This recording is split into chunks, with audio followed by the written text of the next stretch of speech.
Happy hump day, everybody. Hope everything is good with you. Thanks for stopping by my YouTube channel. Hit the like button, hit the subscribe button. I'm Jamie Totten. Welcome to Here's the Thing. Yesterday, I talked about my favorite female singers, my favorite female soul singers of a certain era. Aretha Franklin, Queen of Soul, topped the charts. For me, she was number one. And today I give my top five male singers. I'm not talking about singing and dancing or playing an instrument and singing. I mean just straight up singing. That's all they do, and that's what they are known for. Okay. Yesterday I talked about the greatest NBA shooters that I've seen, past and present, and no doubt Steph Curry was on top of that. He has to be. He got to be. And plus, today, I will be back into the NBA, but talking about the big man. The top NBA big men, past and present, as I see it. And last but not least, we're going to take a look at what's going on in this upcoming election. We have to stay on top of that. So, today, a top five male singers of all time, to me, the way I see it. Number five, Donny Hathaway. He's described as having a voice with great presence. Mostly known for his hits like This Christmas, as well as a few hits with Roberta Flack as a duet. Where's the Love was the biggest hit that I can remember that they had, and that was a great song. But he did his own thing as a solo artist and had his own style. He sometimes wore the Big Apple hats. If you don't know what a Big Apple hat is, look it up, check it out. You might like it. Number four on this list is Sam Cooke. Okay, so to me, Sam had the smoothest voice I've ever heard, for sure.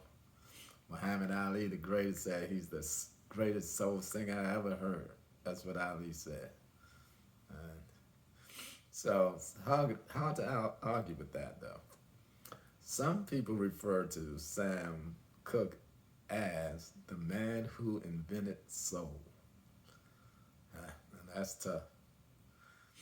A few of his biggest hits were Another Saturday Night, I Ain't Got Nobody, A Change Is Gonna Come, and Bring It On Home to Me. Yes, Sam Cooke was a bad man. Number three, Teddy P. Yes, sir. Teddy pinned the grass, whether he was doing it with Harold Melvin and the Blue Notes or as a solo artist. Teddy was killing them. Without a doubt, Teddy has had the biggest voice I've ever heard. Serious baritone all the time. To me, there's a difference between a loud voice and a big voice. And Teddy's voice was like surround sound, coming from everywhere. He's a bad man. I saw Teddy and Stephanie Mills one time in concert in Birmingham, England. Yes, him and Stephanie did that thing. One of the greatest concerts I've ever seen as far as singing goes. Those two were belting out some hits. Teddy had hit after hit after hit. Turn them off and all this kind of stuff when he be screaming. But anyway, Teddy is number three. Great singing man. Number two, without a doubt, number two, DC's own Marvin Gaye. Great singer, great songwriter, produced one of the greatest albums I've ever heard. What's Going On, that was the album.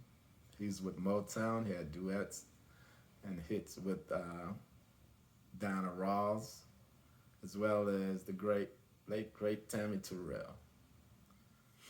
Yes, he had a hit in the 80s that some may remember, Sexual Healing.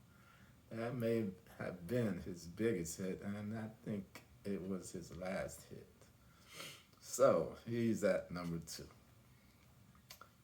So let's start. Number 5, we have Donny Hathaway. Number 4, the great soul singer Sam Cooke. Number 3, Teddy P. Number 2, Marvin Gaye. And number 1, Luther. Yes, sir. Luther Vandross. Tell me I'm wrong. I don't think I'm wrong. From the time Luther hit the scene with Never Too Much, he never stopped rising. It just kept getting bigger as far as musically getting bigger. I got a chance to sing with my cousins in Richmond, Virginia one time, a long time back. My cousin Gerald Childs and my other cousin, Big Boy, Troy Coghill. Troy Coghill, yes sir. We got some last minute tickets and jumped in the car, headed to Richmond, and we saw a great show. Great show. So, he's, Luther was singing hit after hit after hit that night. So there it is. I have Donny Hathaway, Sam Cooke, Teddy P, Marvin Gaye, and to top it off, Luther Vandross. Okay, to some hoops. My top 5 big men of the NBA, past and present. Number 5, Wilt the Stilt Chamberlain. To me, Wilt has to be on the list because he's simply dominated everybody except for one person. For that reason alone, he has to be on the list. Wilt the Stilt. Number 4, Shaquille O'Neal. Pretty much the same thing. He was bigger, stronger than everybody in the league at one time, and he did what he was supposed to do. He dominated them. Every chance he got, he beat them down. Yes, sir. He took care of his business. Him and Kobe racked up some rings. So, he's number 4. Number 3, Hakeem the Dream Olajuwon. Okay, the Dream, he was the first big man I saw with so many ways to get his man. He was going to get you one way or the other. Great footwork, great moves. He's only one of 4 players in NBA history to get a quadruple double. A quadruple double. 1990, he had 18 points, 16 rebounds, 10 assists, and 11 blocks. Bad man. Number 2 on this list, Bill Russell. 11 championships in 13 seasons. What can you say? Plus playing in Boston in the 50s and 60s, from what I read, was pretty hostile. Bill Russell is also a civil rights icon, but he's number 2.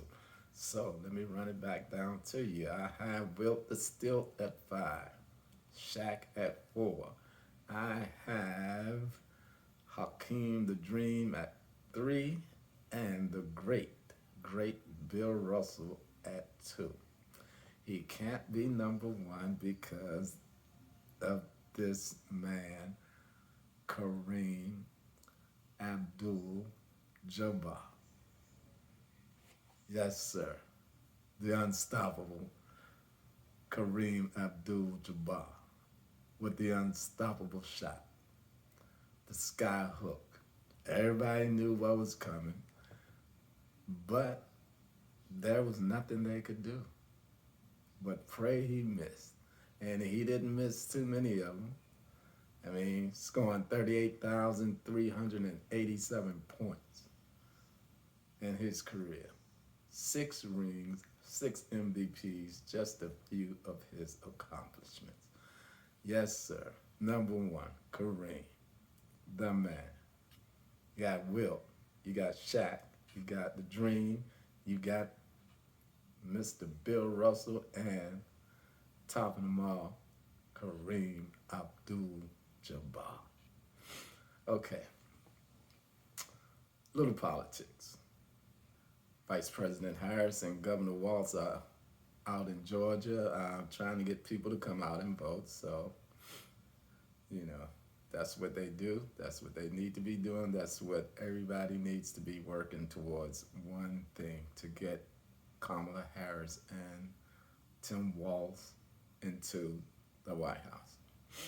So I haven't mentioned anything about this project 2025, but it's something that we all should know about or try to find out as much about it as possible.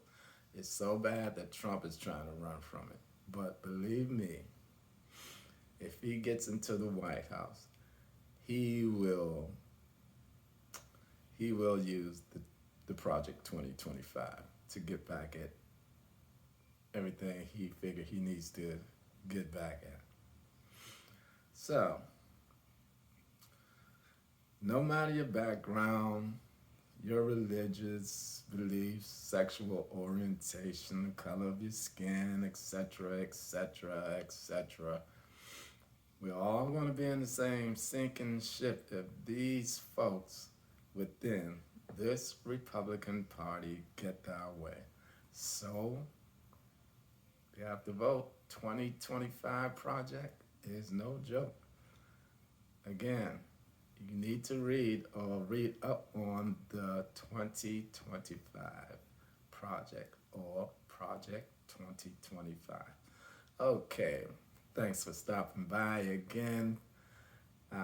Everybody have a great rest of your evening. Hit the like button, hit the subscribe button. I will see you tomorrow. Peace.